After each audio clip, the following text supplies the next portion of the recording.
E aí, galera, sejam bem-vindos a mais um episódio do JesusCast. A gente está na lição 12 dessa semana e o título desse trimestre. E o título é A Terra Purificada.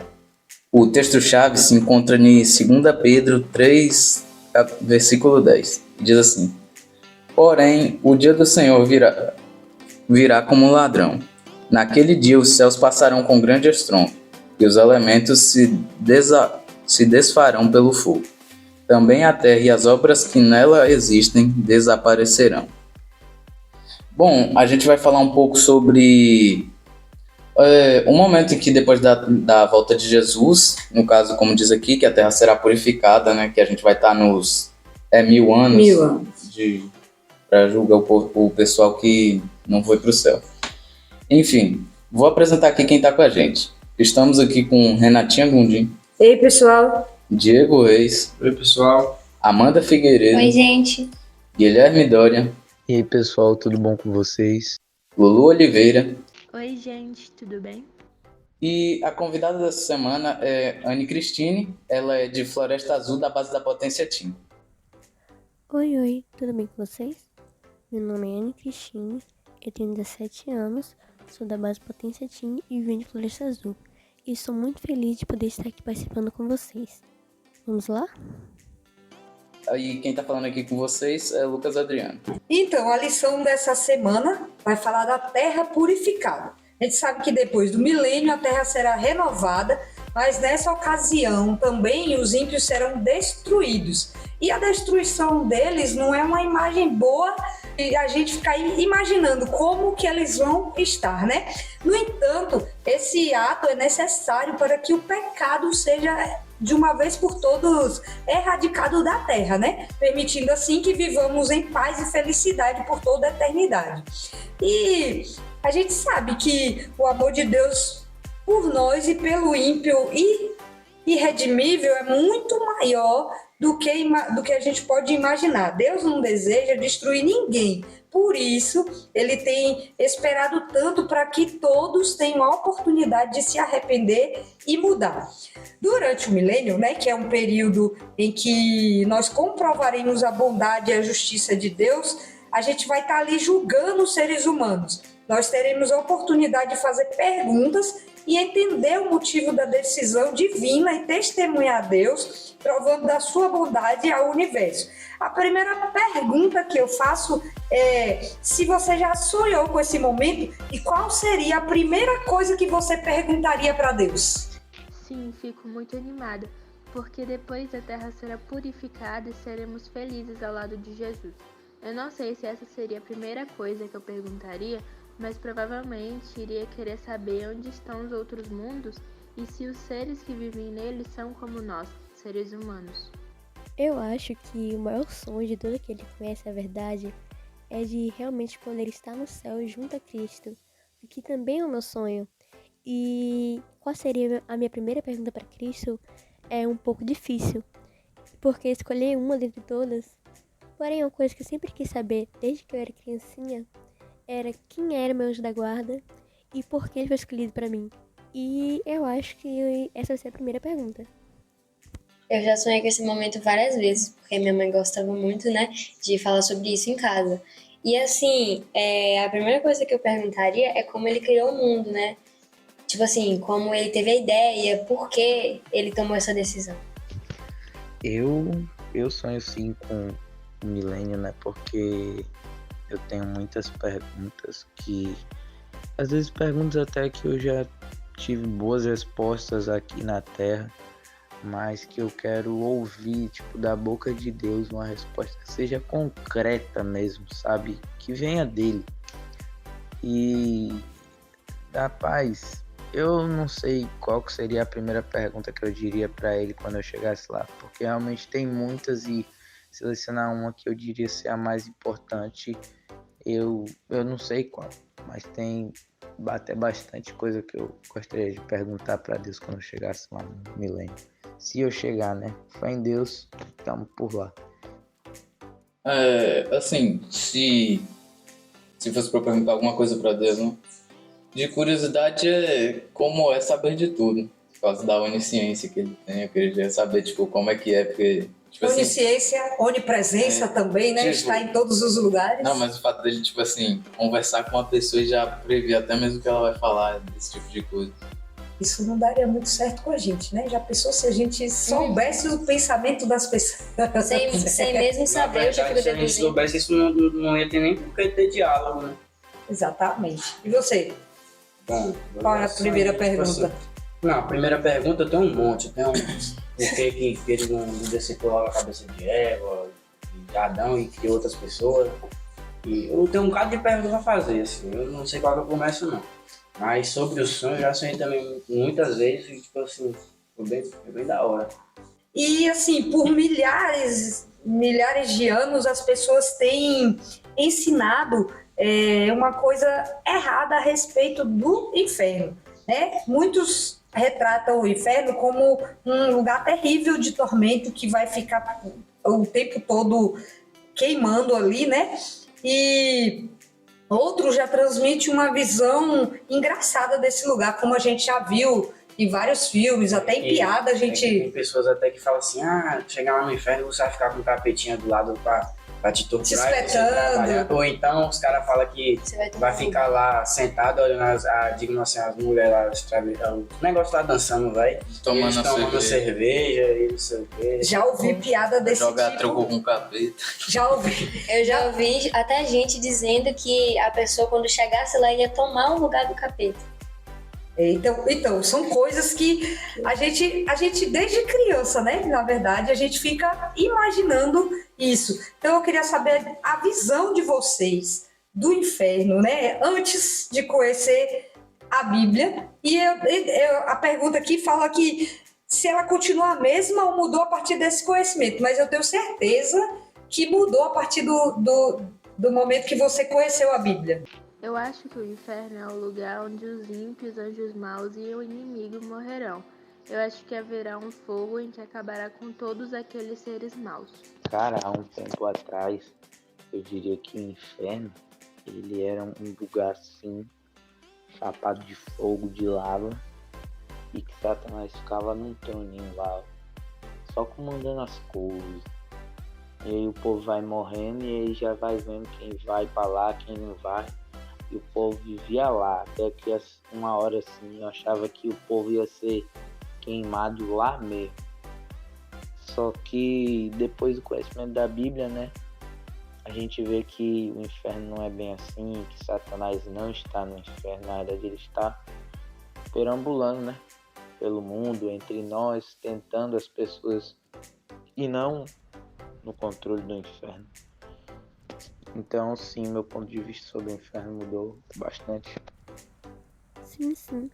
A maioria das pessoas normalmente encara o inferno dessas duas maneiras. Outra maneira cômica, engraçada, sempre fazendo memes, piadas. Por exemplo, eu já vi mesmo um meme que dizia assim: baiano no inferno tomando café porque está muito frio. E por aí vai, eles fazem vários memes a respeito disso, porque pra eles sonou algo banal, algo engraçado. E Satanás faz isso justamente para tirar o nosso conhecimento, para nos desviar do que realmente é e nos enganar. Desde que eu era pequena, eu sempre acreditava nesse primeiro conceito, né? Que o inferno é algo eterno, algo de sofrimento, de dor, de tormenta. E até mesmo se pesquisar na internet, você vai achar que o conceito, esse nome de inferno, é isso. E acredito que nós também tenhamos sido influenciados pelos filmes, pelas mitologias, pelas culturas, né? Que, por exemplo, na mitologia grega, inferno é Hades. Hades é o deus da morte e por aí vai. Porém, se eu não me engano, pela tradução do latim, inferno quer dizer o que está embaixo ou a parte de baixo. E por meio de estudo bíblico, eu consegui entender que, na verdade, esse que está embaixo pela parte de baixo significa simplesmente que a pessoa está enterrada embaixo. E alguns teólogos também meio que traduzem a palavra inferno para sepultura, que basicamente que está debaixo da terra. Então, concluindo, eu realmente tinha a imagem de que o inferno era um lugar sofrido, de tormenta, de dor. Porém, eu descobri que não é nada demais, é apenas a sepultura, um caixão. Aí você está morto. Aí você está debaixo da terra. É isso. Bom, antes de conhecer a Bíblia, a minha visão do inferno foi tipo assim, foi porque eu fui criado desse jeito, né, dessa forma. Aí, tipo assim, a gente ficava lá no inferno, sofrendo, pegando fogo, ou então a gente trabalhava e o capeta ficava com chicote atrás. A gente não, só você. Não, tô falando assim, a minha visão, né? A visão dele. Aí, ó. Aí, tipo assim, os demônios lá ia Espetando batendo na com a... gente, E você, Lucas? Eu tinha uma visão tradicional, como mostrava nos desenhos e tudo mais, era tudo pegando fogo e não sei o quê. Aí tinha um quartinho pra cada um com a pior coisa que poderia acontecer da vida dele, assim. Essa do quartinho eu nunca tinha visto, Eu já não. vi também muito já. Tipo Mas assim, tem um desenho? não, tipo falando disso? assim, aí tava tudo lá pegando fogo, aí tinha uma estradinha assim no meio, assim, em volta com tudo pegando fogo. Aí dividia assim umas ruazinhas assim, com um quartinho. Criatividade. Eu imagino também uma coisa assim, pegando Todo mundo- fogo, todo mundo assim, mas eu imagino mais sofrimento, que você, exemplo, todos os pecados que você cometeu na sua vida vão ficar se repetindo. Eu imagino mais desse que jeito aí. o inferno, pra mim, era como se fosse você reviver todos os seus pecados, entendeu? E tudo que você se arrepende. E não, ela não continua mesmo. Eu já percebi aqui que a visão do inferno de todo mundo mudou, né? Justamente a gente tem questão de cultura, tem a questão que a gente hoje tem uma imagem, uma palavra para isso, que é fake news, né? É uma fake news isso aí que fala do inferno, que se você for pro inferno, você vai pro inferno se você fizer tal coisa ou tal coisa. E tem gente, né? Tem religiões que ainda pregam isso, que o inferno vai ser para sempre. Eu tinha visto um post, acho que foi no Facebook, parece, ou foi no Instagram. Tipo assim, tinha uma consequência para cada pecado mais forte que você cometia. Por exemplo, se você fosse ladrão, você ia ter tipo um trabalho lá para você fazer, tipo assim, junto com um cara de gente. Se você fosse mentiroso, você ia ter outro trabalho diferente, junto com o mesmo, tipo assim, todo mundo ia compartilhar do mesmo Sofrimento? do mesmo sofrimento. Tipo assim, se a pessoa tivesse milhares de pessoas mentirosas, ia compartilhar do mesmo coisa lá. E hoje, É, quando a gente já sabe como vai ser, né, o inferno, se alguém perguntasse, se você fosse falar do céu e do inferno para a pessoa, o que você falaria do inferno hoje?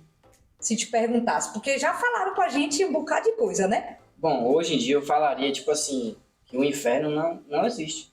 Porque, Que não vai durar para sempre, né? porque, tipo assim, Na verdade. a pessoa só vai, tipo assim, queimar e vai cair pro esquecimento, aí não vai acontecer nada, entendeu? É como se, tipo assim, o inferno já é aqui, entendeu? Já tá sendo aqui, no caso. É uma figura aí, né? Assim. Figurado, esse sentido figurado é. Eu diria que o inferno não é o que elas pensam, né? Não é aquilo tudo, meu Deus, vou pegar fogo pra sempre, porque é o que todo mundo pensa, né? Sim. Todo mundo assim, entre aspas. Eu diria que o inferno é tipo assim, a gente vai pegar fogo e vai morrer, não vai ter isso de pegar fogo pra sempre ou alguma eternidade mesmo. Entendeu? Você vai pegar fogo e aí eu vou explicar, né, todo o processo. Então, se a gente analisar esse conceito de inferno como lugar de horror, né, a gente vai ter dificuldade em observar o amor de Deus por trás dessa ideia. Se o inferno é um lugar em que o mal reina e onde as pessoas são torturadas das formas mais cruéis, como é possível crer que Deus é amor? Pense aí. Se você é ensinado toda vez que o inferno é desse jeito e não sei o quê, né? Então a gente até gente que já sabe como o inferno é e por que vai ter essa parte, né, do inferno, a gente não acreditaria que Deus é amor, mas a gente sabendo, né, a gente crendo e sabendo por que Deus vai permitir isso, e depois, por causa do pecado, lógico, né, e a terra tem que ser purificada, senão vai continuar tudo a mesma coisa aqui. Além disso, se a gente acreditar nessa ideia, a decisão de seguir a Deus será tomada por medo, não por amor, né, se a gente acreditar que o inferno é assim. Então, o inferno não vai ser um lugar de tormento e fogo eterno. O fogo consumirá o planeta, purificando do pecado e do seu resultado. Os que não forem salvos, eles serão consumidos também. Eles não viverão para sempre. O inferno, de acordo com a Bíblia, é uma situação temporária. O fogo queimará o tempo suficiente para consumir o pecado até que ele deixe de existir. A única lembrança, Diego falou de lembrança, né? A única lembrança que a gente vai ter do resultado do pecado serão as cicatrizes na mão de Jesus, que ela não vai sumir, né? Então, a gente lê o capítulo 20 de Apocalipse e o capítulo 41 do livro Os Resgatados, a gente tem algumas coisas e para falar com vocês, né? A primeira coisa que eu falo com vocês, o que vocês acham que os salvos vão julgar no milênio? As decisões de Deus ou a decisão dos ímpios? Me respondam aí. Essa é uma questão muito difícil de se entender.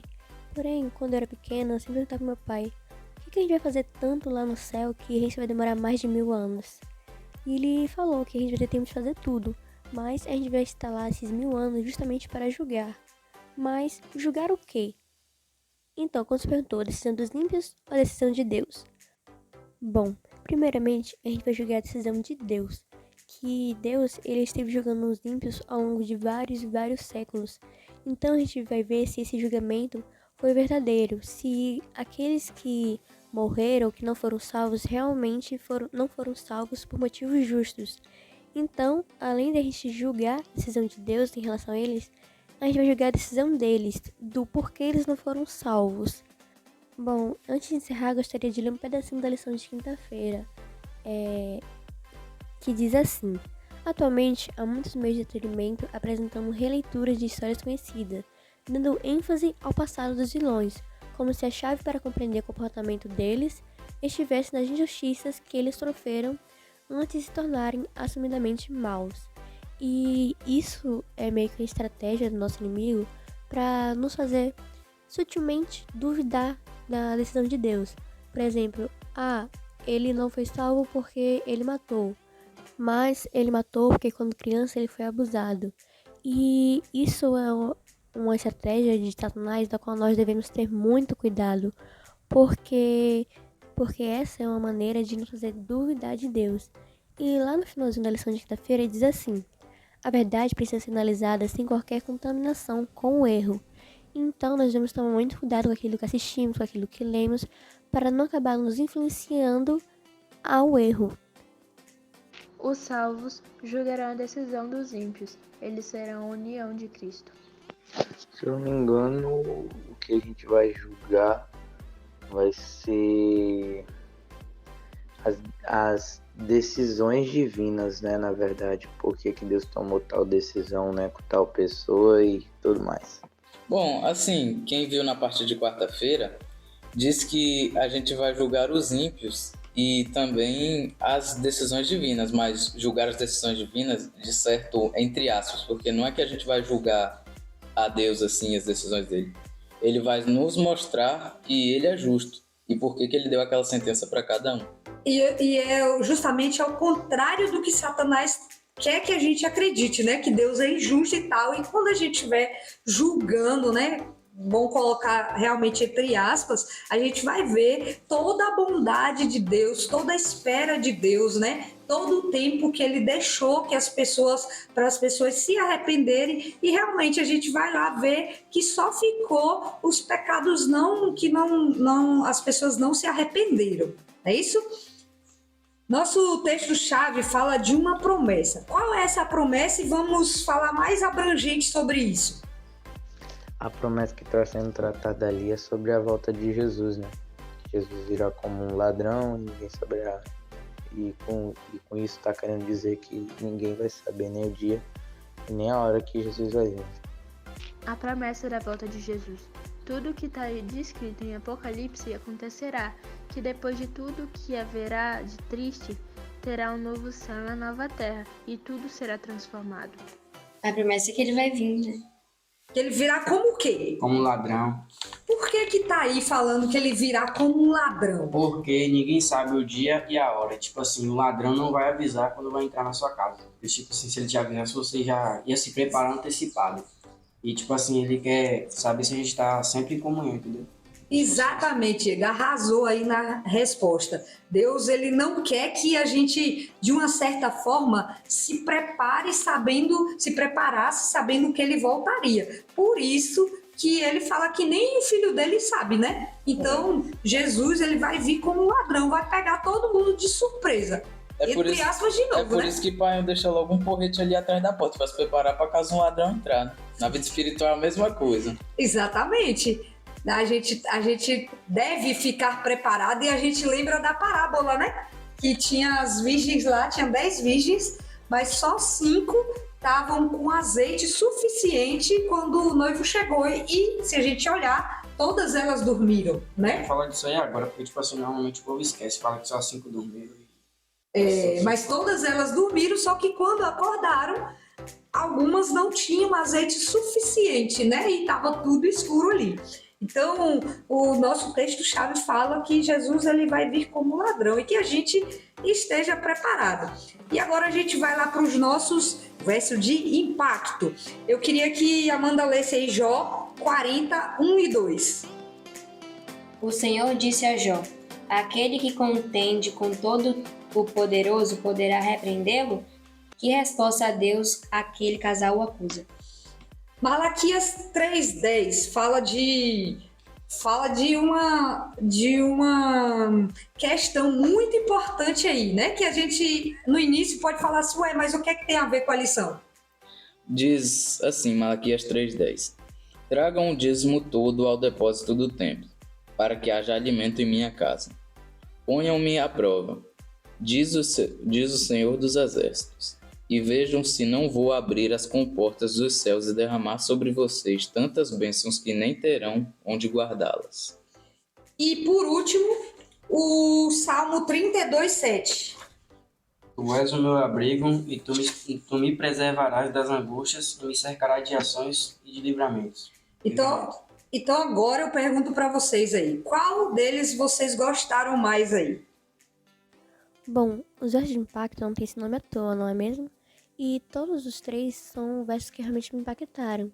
Porém, o que mais falou assim comigo foi o de Jó 40, 1 e 2. Se você tiver a Bíblia em casa e quiser acompanhar, dá uma pausa rapidinho e vai lá pegar essa Bíblia. Pronto? Bem, diz assim: então o Senhor disse a Jó: ainda quer discutir com o Todo-Poderoso? Você critica Deus, mas será que tem as respostas? E isso falou muito ao coração porque, às vezes, sem perceber, a gente acaba duvidando da resposta de Deus e acaba duvidando se o que ele fez realmente foi certo, se foi errado, se foi justo. E isso me impactou muito porque, às vezes, eu me pego perguntando se o que Deus decidiu realmente foi certo.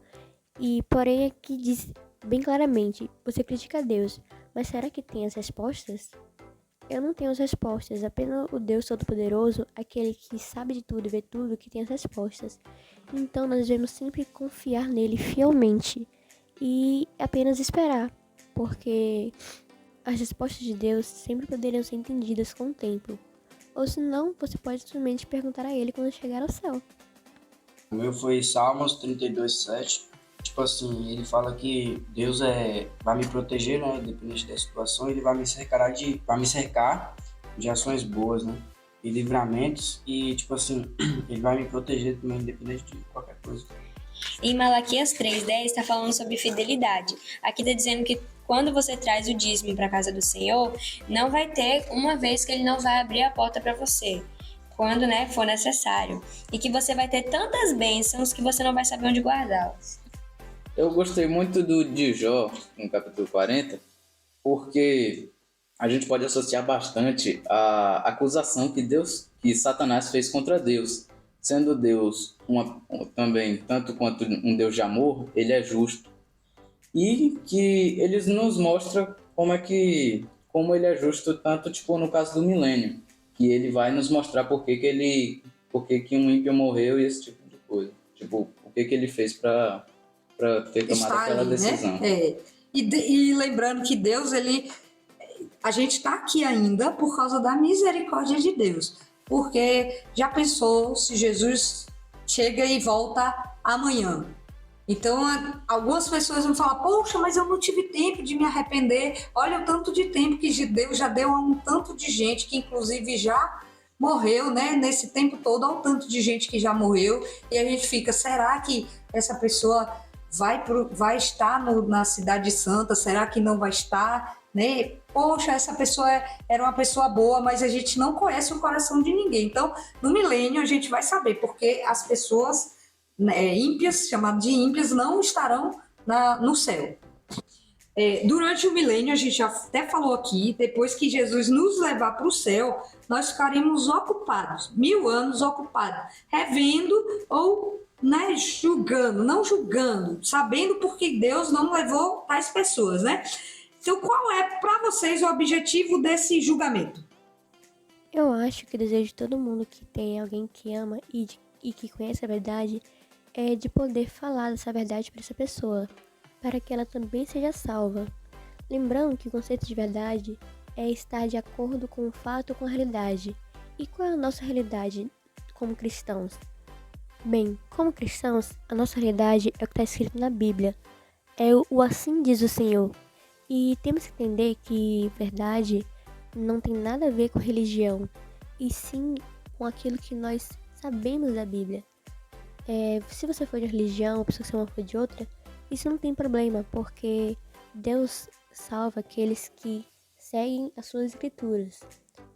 Inclusive, ele diz que ele tem ovelhas espalhadas por todos os lugares, e quando chegar o tempo do fim, todos se juntarão num só rebanho para glorificar o nome dele.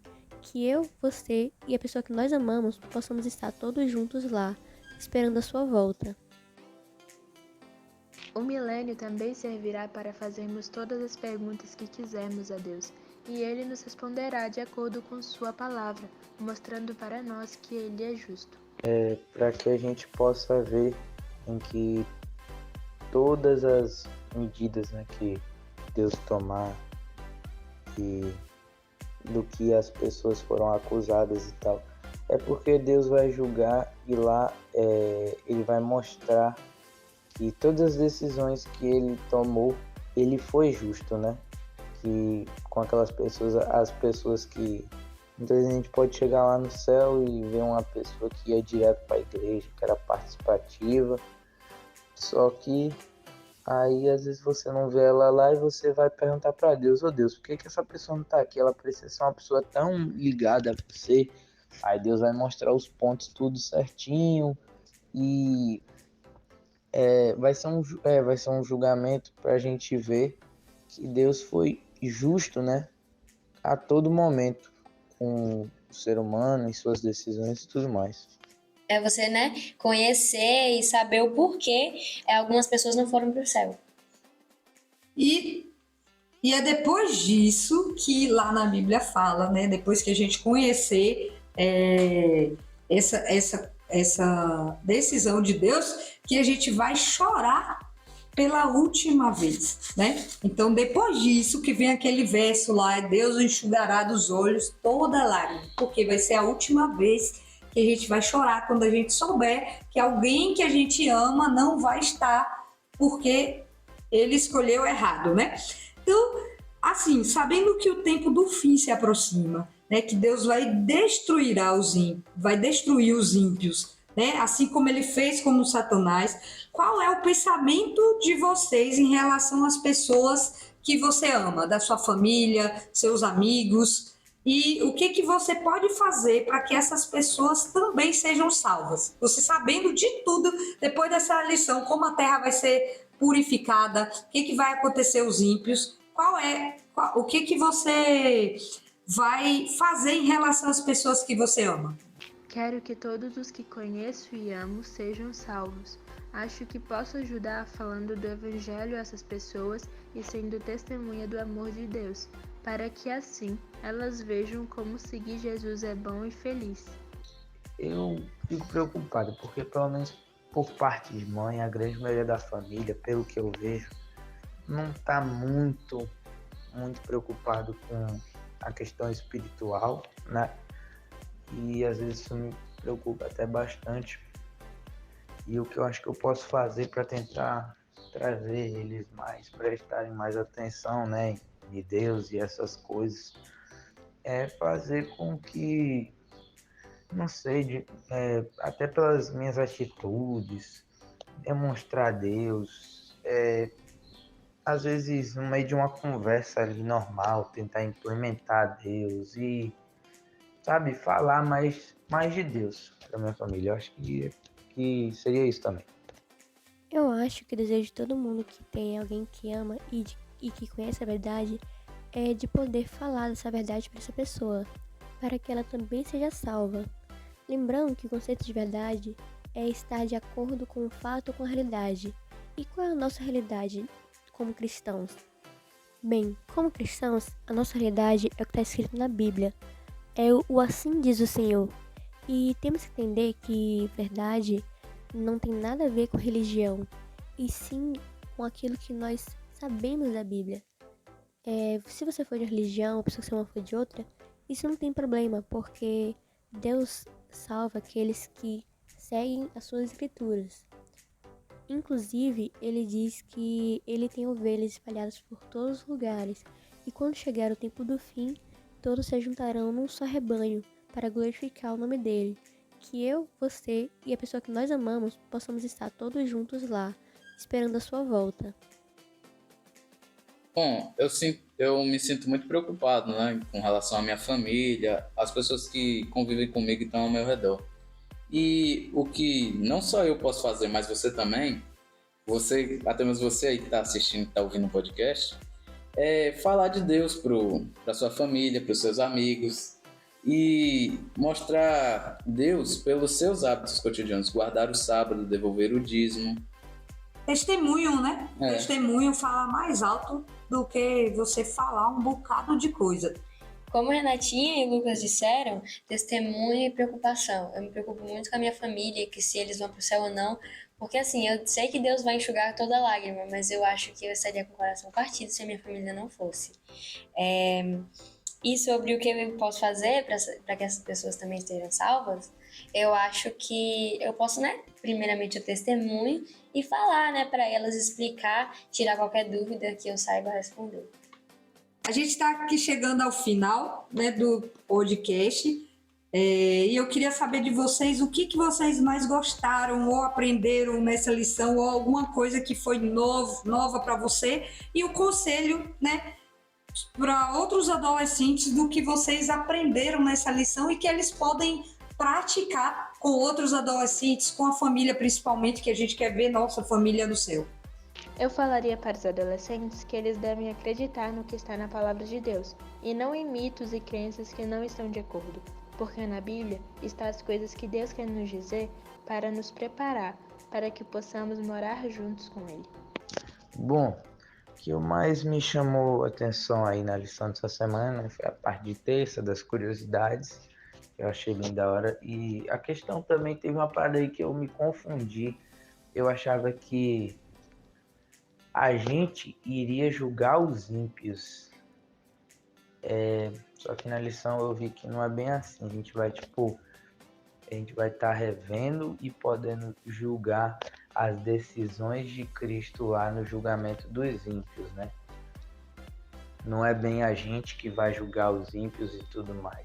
É isso que eu descobri essa semana. Eu achava que a gente mesmo que ia julgar os ímpios, né? O povo salvo que ia julgar e não Deus. Mas agora que eu vim saber, eu viajei. Assim, o assunto que a lição retratou essa semana não foi muito novo para mim, porque eu já havia estudado sobre isso durante um estudo bíblico.